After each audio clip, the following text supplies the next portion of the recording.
Good morning, it's a beautiful Sunday morning and here we are on Irishwebtv. You are most welcome to the Hillman Imp Club Rally here in Breffni today. It was wonderful to see all the Hillman imps driving up the road in their lovely different colours, and somehow or another it brings back a little memory from times gone by. And I am very excited because we are going to speak to an Irish, an international and probably a worldwide known lady rally driver, Rosemary Smith. Good morning. Good morning. That was a great introduction. I like that. Well, yeah. Worthy of much better, I should say. But I was very excited to see the Hillmans coming up the road. And when you got out of the car as well, I said, OMG.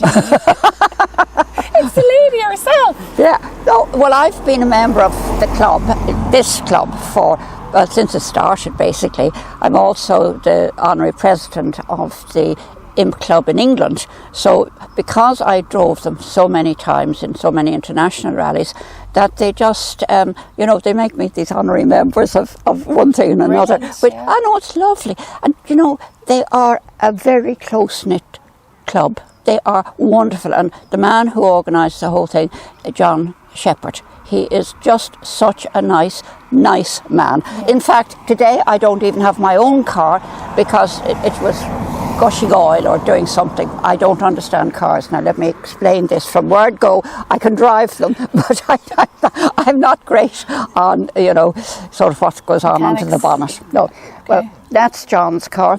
And this is John's car, so he kindly lent it to me because... Okay, so what we'll do today is we will get talking to people and we'll get to the history of the Hillman Imp car and how long they've been around. But today I'm interested in you. You live in Dublin, you've had a fantastic life, and you are famous. I've seen you interviewed on television and everything. Let's go back to Rosemary Smith, to how Rosemary started driving cars, which was quite unusual in those days. Oh, it was very, very unusual. Well, my dad was into car. He did a small garage in Dublin, and just from a very early age, he said there are two things you must do just in case of emergency. One was to be able to drive, and the other one then was to swim. And he taught me the two things. I was driving when I was about 13, I think, when I started. But I started in a field, because it's a very good place. I think it's a great place for youngsters to start. I really do. I think most of us did start in a field or in the lane on the tractor. Yeah, But anyway, and then from that, I was a dress designer. I was a model and a dress designer. And you're going to tell us all about your history. You were with Sadie Green, modelling for... Yes, Sadie. I did. I did a lot of... Even when I was driving, internationally, I did a lot of things with Sadie. And she was great, but... and her lovely daughter, Alwyn, which is up in this part of the world. And unfortunately, I didn't see her. I feel bad about that. But anyway, but then when I was modelling and that sort of thing, then I was the dress designing.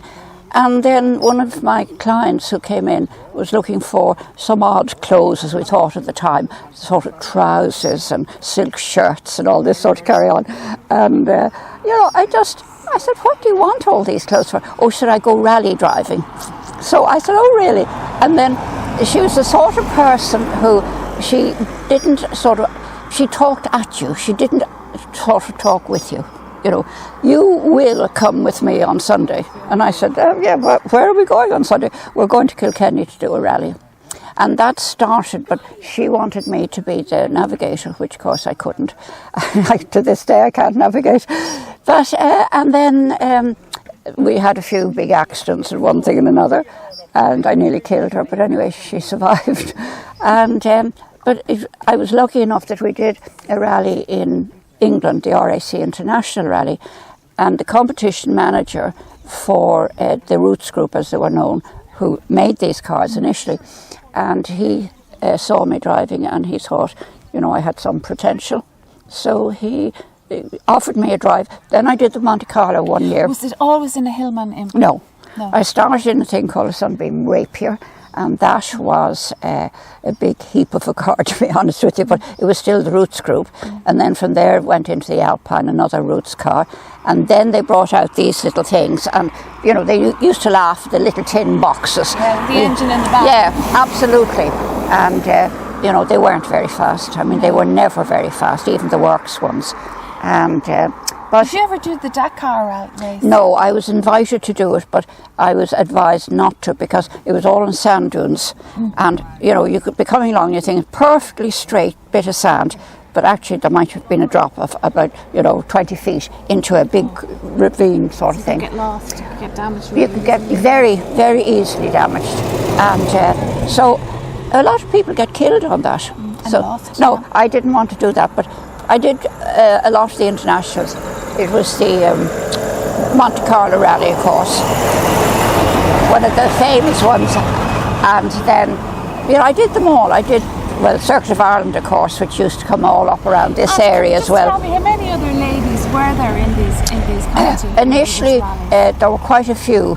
No, I mean, the one Circuit of Ireland I did, there were 12 women's crews, which is a lot. But I mean, in international rallying now, I don't think there are very. I haven't heard of many. Put you it say that there way. are more navigators now than drivers. There are, yes, there are more navigators, and I mean they're lovely. They really.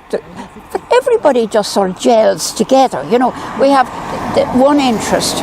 We all have the same interest. We have, you know, cars, and then when we're out of the cars, and then we're talking about what we did and what we didn't do. Would you think that perhaps rallying today is totally different than rallying? Of course, it's like any sport. It all has changed. It's got technical, it's got mechanical, it's got like so much everything. Well, you know, all I can remember, well, I mean, I remember an awful lot of it, but it was, you know, when there was a service point, you know, there were people around looking and talking and chatting and, you know, and what's that, blah, blah, blah, blah. I know it was difficult for the mechanics sometimes to actually, you know, to work on the cars, but nowadays they have these closed off areas and no spectators get in. You have the driver, you know, the mechanics working on the car. Like the formula pit stop. Oh, it's very, yes, it's very much like that. But I suppose the cars have changed so dramatically. I mean, with these things, you open it and you say, well, there's the plugs and there's something, the fan belt or something. But you open a modern car. It's electronics. I mean, you just... It's called the loom in the car. It's the most important part of the car, I believe. What's that? I will ask Brian later. It's not right, Brian. The loom in the car is the most important electronic part of the car. So, Rosemary, what do you do now, Rosemary? Can I ask you what century you're in? Not what century. What year are you? What you're trying to say, how old are you? Yeah, that's all right. No. Okay. I have no hang-ups about age. I was 84 on the 7th of August. So if anybody out there wants to send me a birthday present next year. Yes, absolutely. You're amazing. You're a brilliant ambassador for the whole lot, for life, going out there and doing it. Well, you know, I think, and I often say, which I shouldn't probably say, but it's just think about it, women who have children, they've a husband, they don't have to work, they don't have to do anything. Now, I had a husband, luckily, at one stage. I mean, that he's gone. No, he didn't die. He's still very much. No. Yeah, did he die or did he just... Vamoose with another one, yeah. But, okay. Yeah, but no, and I didn't have children. So I just, you know, there was just... I had to keep working. I had to go on and keep going. And what does Rosemary do now at the age of 84 to chill out in an evening?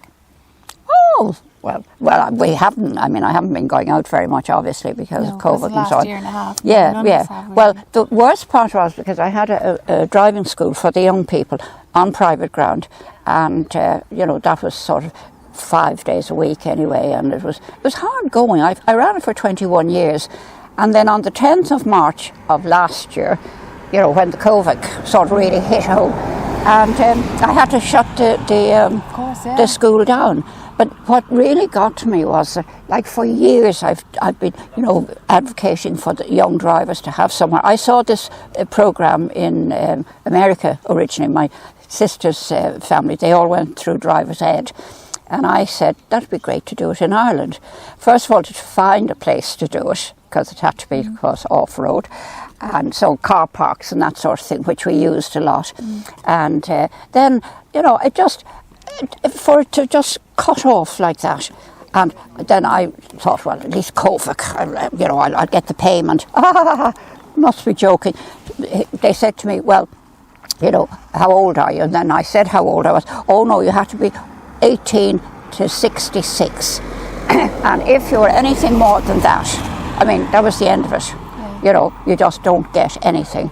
So you hasn't started up again, no? No, I can't. Are you going to? No, I'm not, because, you know, getting up at 6 a.m. and then, you know, getting home in the evening by about maybe 6 in the evening, and it just was too much. And I mean, at this age, I don't want to get up at 6 in the morning. I really don't.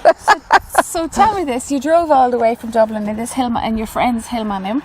No, I drove in my own car. I'm an ambassador for Renault, and Renault give me a car, which is great, beautiful. Every year they change my car. Megane. A lovely Renault Megane. They are so easy to drive. I think for youngsters learning today, they should learn in something like these cars, because they're difficult to drive. They get into these cars that, you know, and they're very fast. Yes, absolutely. Is there power steering in these cars? No. Nope. No. Heavy pedals. Very heavy pedals. Yeah. I nearly ran Gears are. No, the gears are all right. Okay. No, the gears are all right. There's just 4 forward gears and reverse. And you're so close to the ground as well. Like I tell you, if you're tall, they sort of get your back after a while. But no, it's brilliant, and I love it, and I as long as I can keep doing it, I'll do it. But I give a lot of talks around the country as well, and I go to England quite a lot also. And I was to be in America actually now, but no, we were told it wasn't. COVID put the kibosh on a lot of things. Oh, it did, absolutely. Well, I must say, it's fantastic. I always wanted to meet you. I was talking to Alwyn about you, and she said, you have to meet this lady. And there you go, on a Sunday morning here in Calvin, I meet you, and it's fantastic. And I'm so delighted for you to be enthusiastic enough to talk to us, and which you are full of enthusiasm. And actually, you're full of, you're a great light for people like of positivity and to keep going, isn't it? But it's great, you know, if you don't have that, because I know an awful lot of people, as I say, they've children, they've things, and they don't have to get up and they get sort of complacent. And I've never been complacent, and I don't think at this stage I'll ever become complacent, I wouldn't think. Well, thank you once again for talking to us on Irishwebtv, and we will get on, we'll enjoy this day today. Absolutely, and have a look around, absolutely. And of course, stay safe. Thank you.